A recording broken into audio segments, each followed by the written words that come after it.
Video देखने के पहले कृपया इस वीडियो को लाइक करें, सब्सक्राइब करें और शेयर करें ताकि दूसरे लोगों को भी इसका फ़ायदा मिल सके। धन्यवाद। हेलो माय डियर स्टूडेंट्स, हम मॉडल्स के बारे में पढ़ रहे हैं और लगभग हमारे मॉडल्स पूरे हो चुके हैं। अब हम कुछ ऐसे मॉडल्स के बारे में बात करेंगे जिन्हें हम सेमी मॉडल्स कहते हैं। तो इसमें जो पहला सेमी मॉडल है वो है नीट। सेमी मॉडल से मतलब ये है कि ये एक ऐसा मॉडल है जो कभी कभी मॉडल के रूप में प्रयोग में आता है और कभी कभी ये मुख्य क्रिया के रूप में अर्थात मेन वर्ब के रूप में भी प्रयोग में आता है। चूंकि ये मॉडल या मेन वर्ब के रूप में बदलता रहता है इसका यूज, इसलिए इसको सेमी मॉडल कहा जाता है, क्योंकि ये पूरा मॉडल नहीं है, अर्ध मॉडल है। तो नीड का अर्थ होता है आवश्यकता होना। जैसा कि आप यहाँ देख रहे हैं, नीड का अर्थ आवश्यकता होना होता है। यह एक सेमी मॉडल है, अर्थात इसे कभी कभी मॉडल के रूप में प्रयोग किया जाता है और कभी कभी मुख्य क्रिया के रूप में प्रयोग किया जाता है, जैसा कि मैंने आपको पहले बताया।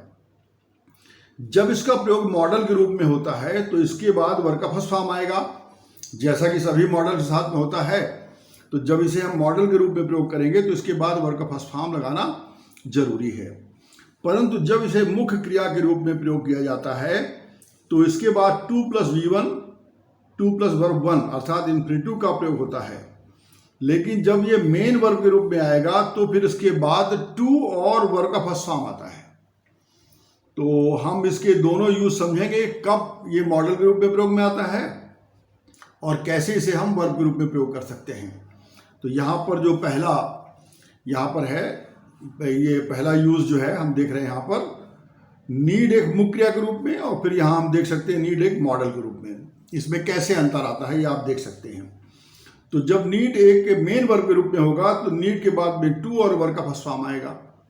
जैसे you need to work hard, तुम्हें परिश्रम करने की जरूरत है या तुम्हें परिश्रम करने की आवश्यकता है। यहां पर नीड मेन वर्ब है और उसके बाद 2 + वर्ब का फर्स्ट फॉर्म लगाया गया है।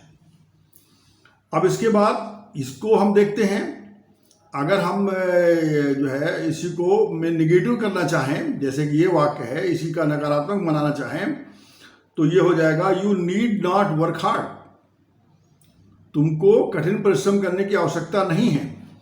लेकिन जब ये निगेटिव बना तो इसमें जो है ये नीड मेन वर्ब नहीं रह गया, यह एक सहायक क्रिया के रूप में यहाँ प्रयोग में आया है। जैसे कि अन्य मॉडल हेल्पिंग वर्ब के रूप में आते हैं, इसी प्रकार नीड भी यहाँ एक हेल्पिंग वर्ब बन गया है।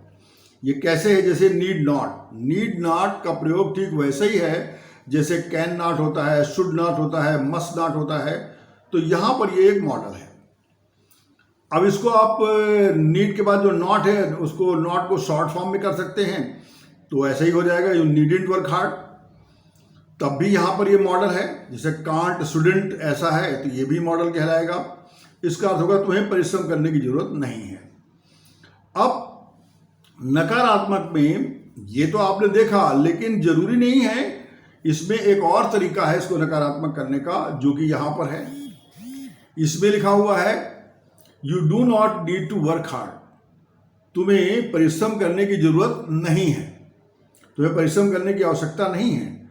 तो यहां पर आप देख रहे हैं you do not need to work hard, इसमें नीड के पहले डू नॉट लगा दिया गया है। तो चूंकि नीड के पहले एक हेल्पिंग वर्ब आ गई है, इसलिए अब नीड यहाँ पर मॉडल नहीं है, हेल्पिंग वर्ब नहीं है यहाँ पर, बल्कि यह एक मेन वर्ब बन गया, क्योंकि इसमें हेल्पिंग वर्ब पहले लग जाएगी। जैसे you can not go, you can not work, you should not work, तो यहाँ पर जो स्थान नीड का है वो मेन वर्ब वाला स्थान आ गया, इसलिए मेन वर्ब है। और उसके बाद हमें फिर 2 + वर्ब का फर्स्ट फॉर्म लगाना पड़ेगा। तो इस प्रकार आप देख सकते हैं कि निगेटिव में हमारे पास कई ऑप्शन आ जाते हैं, 2 ऑप्शन आ जाते हैं। आप ऐसा करके निगेटिव बना सकते हैं अथवा ऐसा निगेटिव बना सकते हैं, पर इसमें ध्यान रखें कि इसमें ये मॉडल है, क्योंकि आप नीड के बाद नॉट लगा रहे हैं और इसमें नीड के बाद एंटी शॉर्ट फॉर्म लगा रहे हैं, तो ये मॉडल कहलाएगा।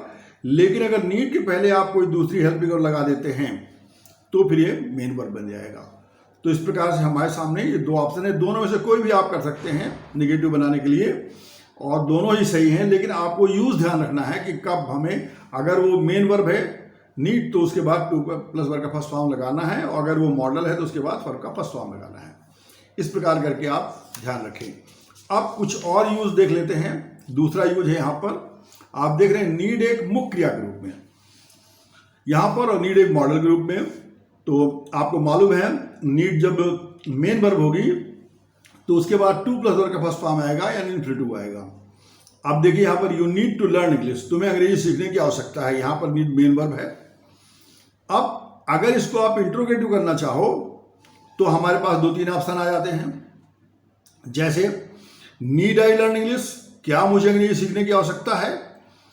तो यहाँ पर नीड को सब्जेक्ट के आगे लगा देने पर ये मॉडल हो गया, ये हेल्पिंग वर्ब हो गया, ये हेल्पिंग वर्ब की तरह इस्तेमाल किया जा रहा है, तो यहाँ पर ये मॉडल कहलाएगा। ये ठीक वैसा ही है कि शुड आई लर्न इंग्लिश या कैन आई लर्न इंग्लिश, तो यहाँ पर नीड्स हेल्पिंग वर्ब है, अतः ये मॉडल है।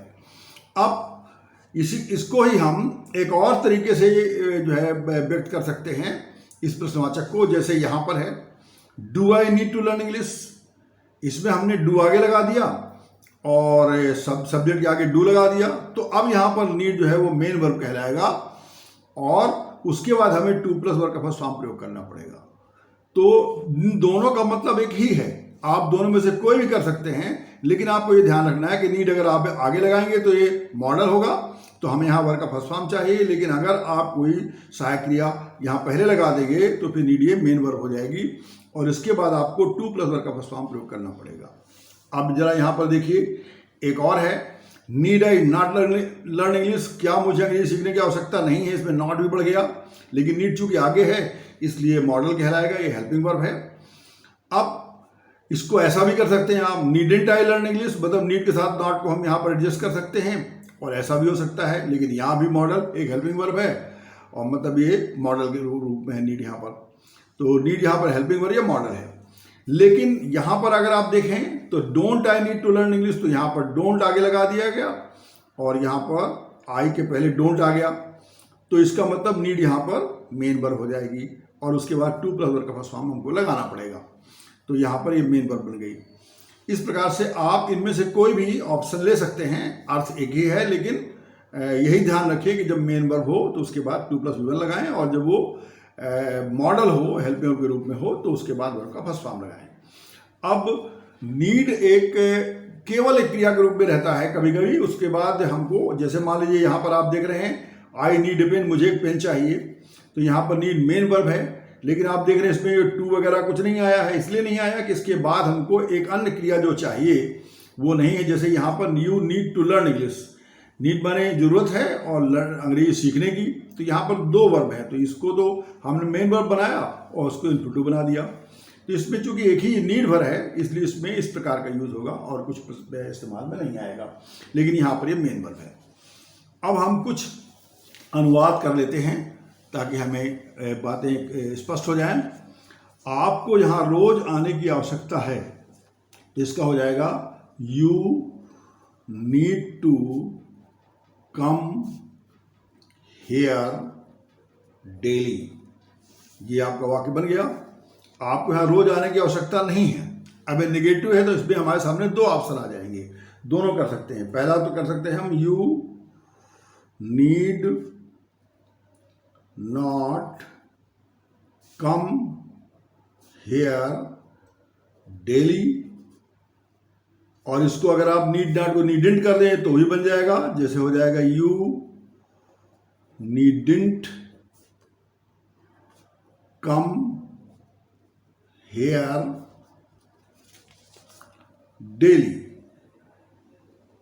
तो ये एक यहां पर दोनों में नीड जो है वो एक मॉडल या हेल्पिंग वर्ब के रूप में है, लेकिन एक ऑप्शन और भी है, आप वैसा भी बना सकते हैं you do not need to come here daily. अब यहां पर हमने चूंकि डू नॉट लगा दिया, यहां पर नीड मेन वर्ब हो गया, इसके बाद हम यहां पर टू प्लस वर्ब का फॉर्म लगा रहे हैं। तो इस प्रकार ऑप्शन कई हैं, आप किसी में भी कर सकते हैं, लेकिन उसका तरीका मेथड याद रखें। अब यहाँ पर ये इंट्रोगेटिव है, क्या मुझे यहाँ रोज आने की आवश्यकता है, तो यहाँ पर हो जाएगा do I need to come here daily. यहां आप देख रहे हैं कि डू हमने आगे लगा दिया, तो यहां पर ये मेन वर्ब हो गई, और फिर उसके बाद हमने नीड के बाद 2+V1 लगाया।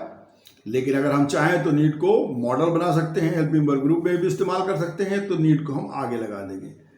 तो need I come here daily, ये हमारा वाक्य बन गया। अब मुझे एक साइकिल की आवश्यकता है, तो ये वाला जो है इस तरह का वाक्य, जैसे आपको मैंने बताया था आई नीड में मुझे एक पेन चाहिए, तो मुझे एक साइकिल चाहिए हो जाएगा। तो इसमें चूंकि नीड के बाद कोई अन्य वर्ब नहीं है, इसलिए इस प्रकार का वाक्य बनेगा। तो ये हो जाएगा आई नीड अ साइकिल, ये हो गया। तुम्हें यह किताब रोज पढ़ने की जरूरत है। इसमें नकारात्मक नहीं है, न प्रश्नवाचक ही है, तो इसमें एक ही बनेगा, और इसमें नीड मेन वर्ब के रूप में आएगा। तो you need to read this book daily, ये हो गया। अब ये प्रश्नवाचक है, क्या मुझे यह किताब रोज पढ़ने की जरूरत है? तो चूंकि इंट्रोगेटिव है, इसमें हमारे सामने दो ऑप्शन आ जाएंगे। तो पहला हो जाएगा do I need to read this book daily, और दूसरा नीड को आगे करके जब मॉडल हो जाएगा तब भी कर सकते हैं आप ऐसा। तो need I read this book daily, ये हमारा इस प्रकार से वाक्य बन गया। मैं समझता हूं कि नीड वाले वाक्य आप अच्छी प्रकार कर पाएंगे, और यह लेसन यहीं पर समाप्त होता है। धन्यवाद। If you like this video, please don't forget to like it, share it and subscribe it so that you may get notification later on.